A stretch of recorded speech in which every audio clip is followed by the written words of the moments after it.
What's going on, guys? Welcome back to the Contractor Secrets podcast. Today, I have a very, very special guest, Luke Hansen. He's the CEO of CompanyCam.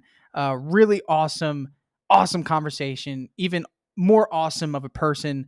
Really giving us a high-level overview of managing people, leadership, diving into the details of how CompanyCam came about.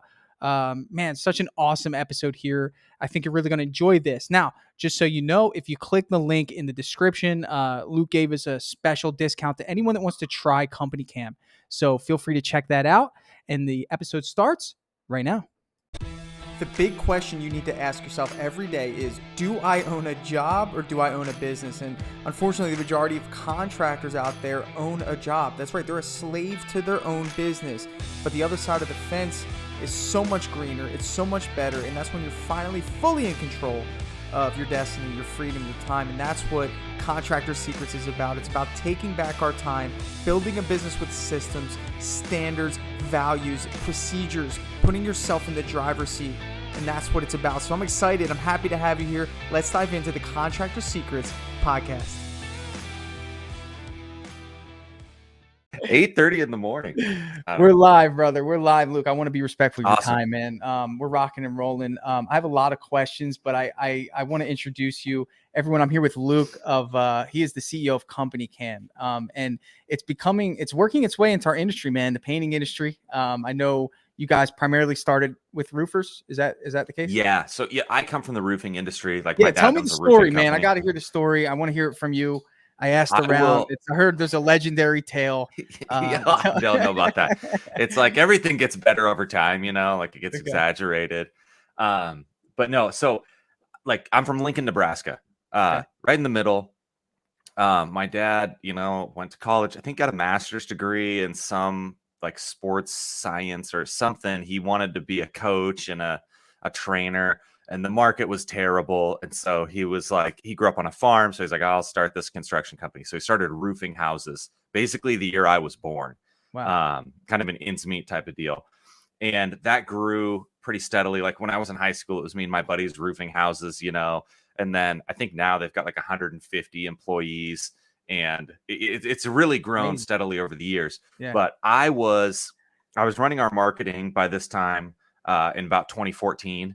And I was managing the kind of gutters and siding in that section of the business. And we did not know that as well as we knew roofing. You get so used to doing something, you kind of know what to look for all the time. You got all this like built-in knowledge across your business. And we didn't really have that over there. We were making these dumb mistakes. It was really frustrating. And I was trying to get everyone to take more pictures. I was like, we need to take these pictures so that we don't get blamed for property damage or things, or so that if we did do it, we know, like, we're not just debating back and forth. And we needed to plan things like you look at a picture and you can be like, this is what we're doing right here. This is this spot we need to worry about, just all those like conversations. And I had people like handing me memory cards, and I tried to set up Dropbox. I couldn't. USB. Yeah, I couldn't. Like, this is back in the day when they would like take the little tiny memory card out of their phone, and then you would have to like put it in the bigger adapter and then put it in your computer. So we're doing all this stuff, and it was just a pain. We couldn't find them. I wanted them on the website. We wanted to plan. All this stuff, and so I started looking around. I'm like, someone has to have solved this problem. Like, it's pretty straightforward. We all need to take pictures. We just want to get them in one place pretty easily without having to go look for a folder. Is it there? Create it. I mean, certain types of people are good at that. I'm technologically savvy. I'm still bad at that. But there just wasn't anything. And honestly, I was listening to podcasts. I remember I was listening to like Gary Vee. I was listening to Smart Passive Income, just a bunch of other stuff, just kind of internet stuff. And I convinced myself, we could do this. Like, we could figure this out. I don't write code or anything like that. Well, I know And that. so, we hustle like basically, and I run on the ask forgiveness versus permission framework usually. And so I hired a local development shop, that kind of builds software for companies to build like a MVP, the minimum viable product of this app that I had in mind. Allow me to take pictures, upload them, label them, and right? what Simple, it did, right? it was super snazzy, like in concept. It was like it used your GPS. And so you would go and you would just take pictures in this app. And then based on like the time and the location, it would bundle them together. It would use all those GPS coordinates, and it would find like the center point of those. And then it would go to Google, it would find the address, and it would sort of store them underneath that address. So it was kind of automatic. That was the idea. You don't have to think. You open this app, you take the pictures, we can find them later. That's like the big problem we knew we had. We need to find these photos. Right. We realized pretty quickly that Google doesn't have, they usually have the addresses right. And this is, 6-7 years ago. But you get out into like rural Nebraska, you're in a little town, Hallam, Nebraska. There's like 70 people there. And it's got all the addresses wrong. And if you can't rely 100% on the fact that it's going to get it right, you're not going to use it. And so we switched it around to where you just like confirm the address. And, we were trying to solve that organization problem. We need to be able to find the pictures we're taking for all these reasons. We realized once we were doing it in this app that we could kind of deliver them in a feed so that you could just, instead of having to go look for things, my dad could be sitting, in his truck or in his office and just like watching the photos come in from all these different jobs. And that was really powerful. I mean, more powerful even than like the organization, because everyone knows when they're disorganized, like they're aware, oh, I have a problem with organization. But we didn't know that we had a problem with this sort of like active visual communication where it's just all happening. You're seeing it all and you're coordinating, but you're like catching problems. You're like, oh, that guy's putting the flashing wrong on that chimney. Oh, wow. There's going to be a problem. We're going to have a leak in 1.5 years, but because we saw it right now, we're going to fix it. And so that was the inception story. Like we worked with what year was that? Like what year was that when you hired the we started that process like in mid to late 2014. I remember sitting out in the summer with my buddy, like talking about it and just being like, I know, like, am I crazy? Like I'm certain this is a good idea. Like I can't believe it's one of those things where I just can't believe it doesn't exist. That's what I kept thinking. Like this should exist. And so started then and then realized pretty quickly that it's really a good way to start out is to work with a dev shop like that. But if your interests aren't perfectly aligned with theirs, like they are sort of checking boxes. This life. Yeah. And like trying to find, it was really hard to find like you found the CTO. Did you find exactly. And so I was kind of hustling around going to these startup events and I met a guy. I was working at a local quote unquote startup. They're big now and they were pretty big then. But he was like, yeah, let's do it. And honestly, it was dumb luck because I didn't know how to pick an engineer. And I just happened to get this guy who was like biased toward action, all the things that you want when you're starting, right? You don't need to sit around and compute the perfect way to do everything. You have to like move forward. And so, it was, it feels like it was recently, but that was like 7 years ago. Wow. Is he still with you? Yep. He's still our CTO. Love and he's really focuses on the technical side because you get like with engineers, it's some people do want to do more management and kind of like the planning and stuff. And some people are just like, I love working with technical decisions and writing code. And he's definitely on that side of it. And he's awesome. Yeah. Well, he's doing a great job. I mean, the app is awesome. I think nowadays, more than ever, what your app, I mean, maybe not so much in 2014, but like even me, I run my painting business from home. I mean, it's just having crews out there with so much, it's almost like you're there, but not there with something like that. And, an idea is so simple, but you've really expanded it tremendously. One feature that I know a couple of my friends and I love is the online, like the portal, right? For the customer to be able to keep track of what's going on in their project. A good friend of mine utilized this use case of how customer was away. And they went out of town or something and they were comfortable with the contractor working at the house. And it's like, wow, it's like transparency, hey, we just did this, that is we're trying to go deeper into that. Like right now it's kind of mostly one-sided, easy to share with them, but I'm always leery of trying to take something that people always do one way and get them to do it a totally different way. Like messaging, for example. Like I'm convinced you're never going to get people to download an app to message you. Like they're going to text you or email. Like they're going to send it to you in the way they send it to you. But the ability to share we call it like the timeline, where it will just auto update as Yes. the photos come in. So you give them a link Yep. and they can just see what's going on. Yep. But I was at, shout out to the Nolan Painting Group. I don't know what they're called. Nolan, don't know how you know, but I went to one of their shows a long time ago, one of their like events, and I heard a similar thing about that people aren't around and you're sharing it with them and staying in communication with them. And oh, good, yeah. I see we got the comments flying in. I love that. And it's really powerful. So our company mission is to build trust through truth and transparency. Like we started, like I was kind of saying, what's the word there? Opportunistically. Saw an opportunity. It made sense. We needed it. And we've over time kind of realized and honed in, and now are like really set on this idea. Are you surprised how deep you went with like how many avenues this has taken from the initial idea to, I'm sure you have a laundry list of things that you want to do.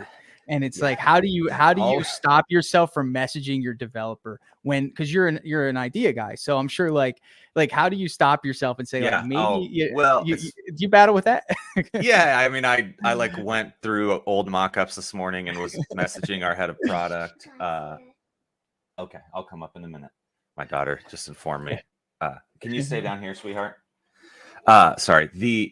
So I went through some old like mock-ups this morning, and I was screenshotting them and sending them over to our head of product, so Tiffany is our head of product. She started as like a part-time office manager. It's just one of those people that learns, figures things out, cares a lot.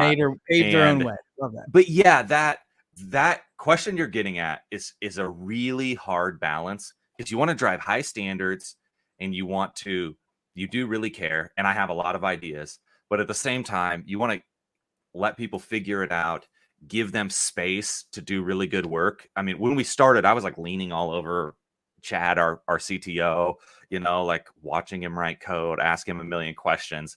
And that's a quick way to like burn people out. But you also can't let them, like, you have to be on top of it. And so that is just an ongoing 7 years in.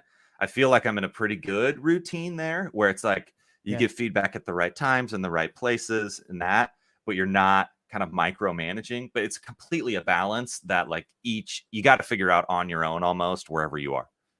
In terms of business, I have a lot of guys that listen to this podcast, and they're just painting contractor owners, some roofers, residential remodelers. The principles that you're saying in your capacity and sometimes that I talk about in software can translate, right? Autonomy, balance, transparency in terms of what the mission is, and making sure everybody's on the same page. Dude, one thing that stands out to me among any business that I follow on Instagram is your culture. How do you develop such a strong culture? I seen a post yesterday, by the way, of how the matchmakers in CompanyCam. Did you see that post they put out? The matchmakers? I haven't seen it. It's a post where it shows you the couples that have gotten together that have worked in your company. And it says, it was a great post. It's like, you see them, together in the pictures. It's like, if you want a job or if you're looking for a mate, apply, it's like, it was just a really good, and it just showcases like, you guys have such great culture. I mean, how do you balance that? Did you bring in someone to help you with that? Is that something you knew and said, hey, this is what I need to do? Like, where did that come from? Well, I mean, okay, there's this book called What You Do Is Who You Are. And I really like it. It's by one of these like startup guru kind of people.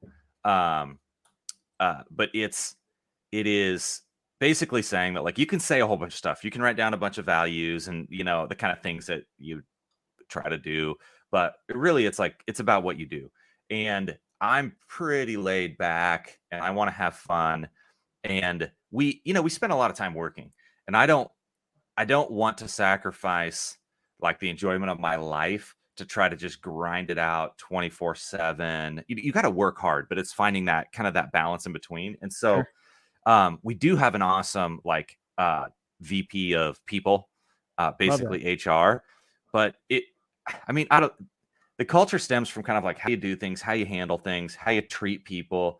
And that, I don't know, it just kind of happens. Then you bring in good people and they contribute to it. So it's like, it's a hiring thing. It's how you carry yourself and do things. And so I'm like, I don't know. I try to run low ego is the wrong word, but like, what is the word I'm looking for here? Just like, well, what it looks to me is like you're more so allow people to do what they're best at. Like, and I think like that's a hard thing for any business to let go of, but especially with a software, it's almost like, there's a lot of control involved. Like your idea, you want to make sure everything goes perfect, but there had to be a switching point of like, okay, if I want this to grow, I've got to allow people to contribute what they're best at. Is that kind of the mindset? Yeah. Yes. And it is, there's like a element of, I want to say grace, like this idea that, look, we're going to screw up. We're going to try to give each other the benefit of the doubt. Sure. We're going to try to assume good intentions. And sometimes that's not, like, sometimes someone's just being an asshole and you have to just decide, they can apologize and decide, okay, gonna like forgive you. I know you, this isn't normal. Sure. And it's just, I don't know, but there is that mentality of it's not that serious. Like we care about it a lot. We work really hard, but like I love this guy, Alex. He runs like our Salesforce implementation, all this stuff. And he screwed this thing up like 2 weeks in, that sent the email to like 1,000 of the wrong people. And it was like this giant headache. And it was just a total like accident and sort of a consequence of having your data not perfectly organized, And he was like, "Oh, I'm sorry, dude. Like, I totally understand if you fire me." And I'm like, "Dude, I'm not fired. Like, that was just an honest mistake." And like, I know you're trying to do great work, and he has just been awesome. But it's that understanding that like you can't do that every week, But we're not expecting you to be perfect. We're expecting you to treat people well, to really care, and to do good work. And that it sort of runs through, and then it's contagious. And I don't want to say that it comes from the top in a sense, because there's this element in which it does, but it's like if he becomes you have more opportunity to screw it up than you have to create it. Basically. True. And if he becomes a manager, his model of how he becomes a manager, my personal opinion, is how he was managed. And I think that goes down the line. I can appreciate that. How many employees do you guys have? About 160 now. I think you guys are one of the fastest growing startups right now, right? Or I don't know if it's considered a startup anymore. I think you guys have some in our industry. In our industry, we are definitely growing fast, and there's always better. I mean, you look, if we've been doing this for 7 years, so it doesn't feel that fast. Now, the last year we've hired a lot of people, and it's felt like a little crazy. But you look back, and or from the outside, when you're not in it all the time, it's like you meet someone who you haven't seen for a few years, and their kid is like 3 times as big, and you're like, whoa, it's crazy how fast your kid. It's like, well, you see it every day. It hits you sometimes, but you're just not noticing it as much. And so, it has been. We have been growing fast, and it's really, I mean, again, testament to the people, and then to me, kind of like the simplicity of what we're doing. It's this universal problem in contracting. You can't be at all the projects. You need to document it. You need to communicate. And we're trying to solve that sort of general problem rather than there's a million problems that are specific to painting or specific to roofing or plumbing or you name it. And we're basically saying we're trying to solve this problem, which all contractors share. And we're trying to be the best at that. And I 100%. Tell people all the time, there's always room for the best. If you're making the best product, you're going to be fine. If you did better marketing or whatever, like you could always like maybe do a little better, but you're never going to lose it all making the best product. Absolutely. Have you thought about this? Just shooting this out there, because I'm an ideas guy too. Oh, I love ideas. The backside of it, right? So correct me if I'm wrong. CompanyCam stops after the job is complete, right? For that project. Yes. Basically. After the job, though, all of their photos are still inside a CompanyCam, and a lot of contractors want to showcase those photos. Typically, they like to take photos of the befores, which most of them are in CompanyCam. Then you have the after photos, which in some cases are in CompanyCam. If they're sharing that with the customer, maybe, again, that dynamic. Have you ever thought about after the job is done, utilizing some sort of tool to render before and after, maybe snapshot for them to share on social media? Okay. It's funny that you said this.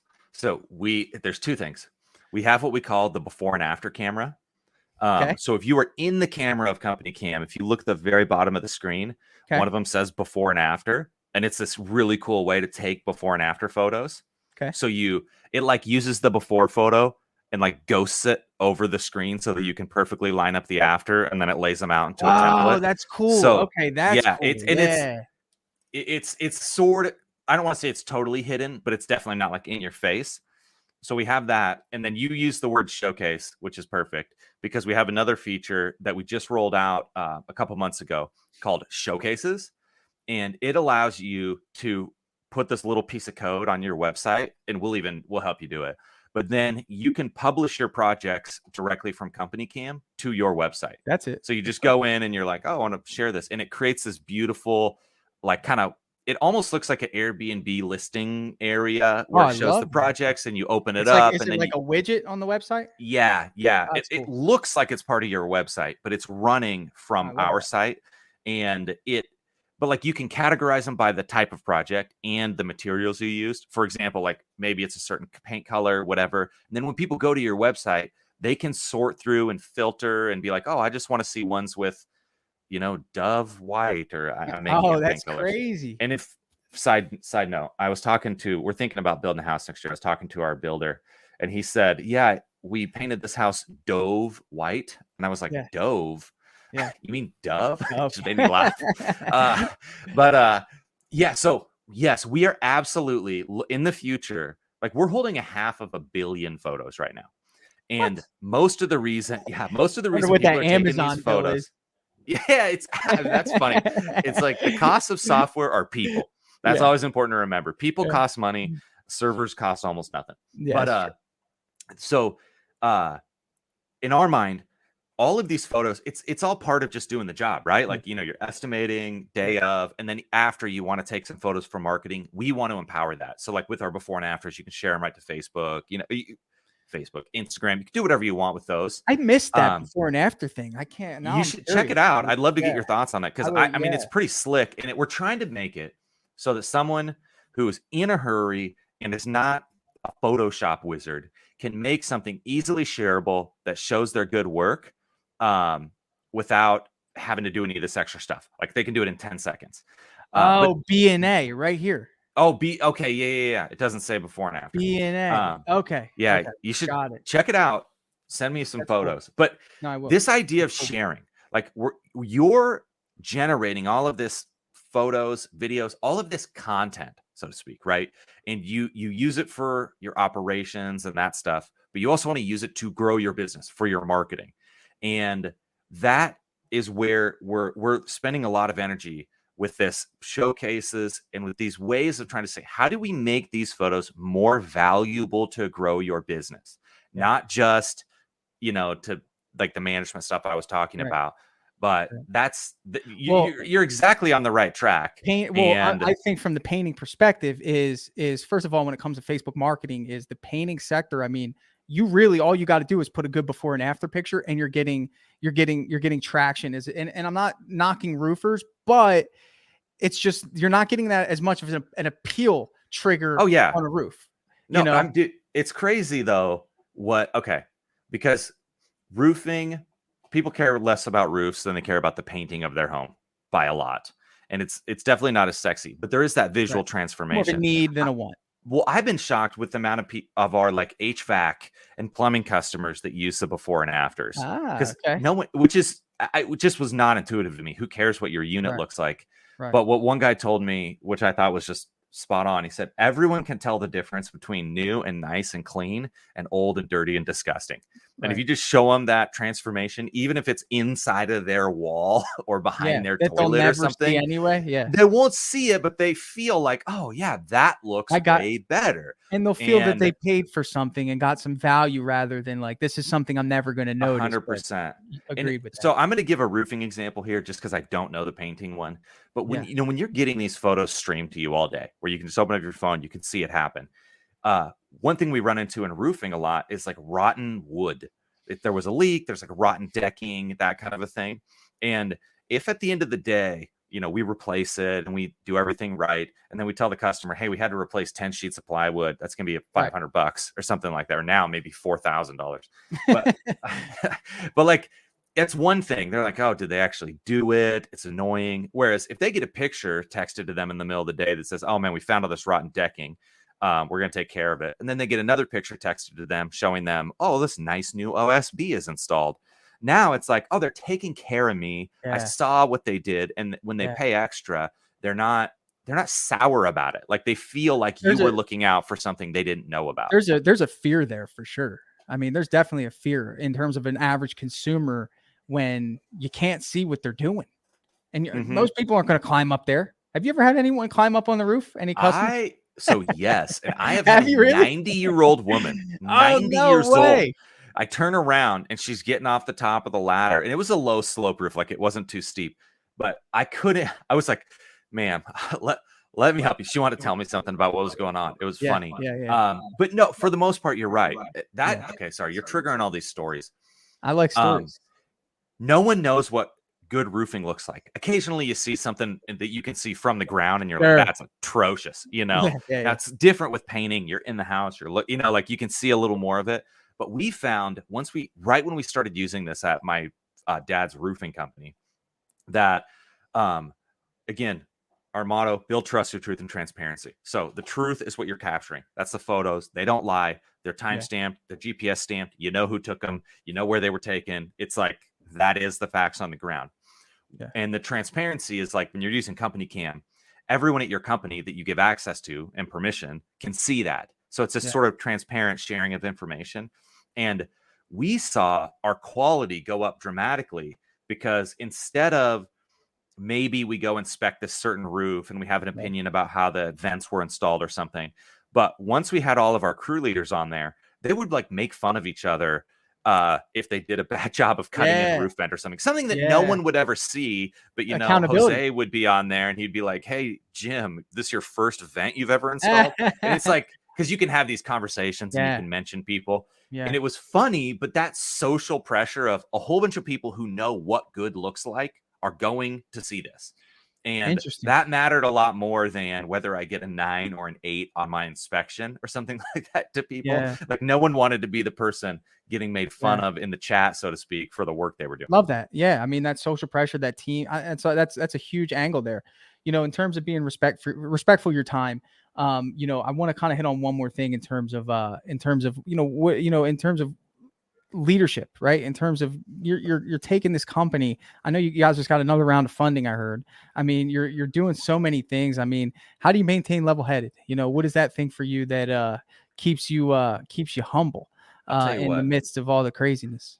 I don't get accused of being humble too much. No, but that's a good question because I run usually with confidence, but without arrogance. And like the ability to admit that you're wrong. And so I think for one, it's kids. Like my kid, like just being a parent. I mean, you find yourself in the middle of the night wiping puke off the floor. Like it's not particularly glamorous, type of a thing. But then that sort of decision to trust people and to try to transition more to like a coach than someone who's demanding things has been it, which is kind of hard for me because I have a lot of opinions about what good is and what something should look like and I want to drive that quality. But at the same time, I see it now more than ever. I didn't see that Instagram post from yesterday. I can't see everything and be a part of everything. And so rather than coming in or someone has an issue and I'm just like, this is what we're doing, whatever, asking questions and helping that person see it the way you see it, or even learning from them half the time. Hey, well, what do you think we should do here? Well, I think this. Oh, well, why do you think that? Or what about this?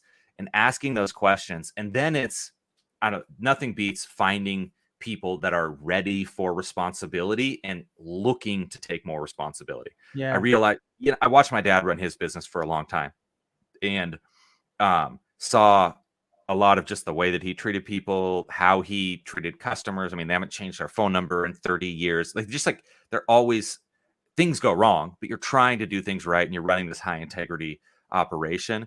But then when I sort of was in charge, it was like anyone who is ready to take ownership, responsibility, and accountability for something will be given more.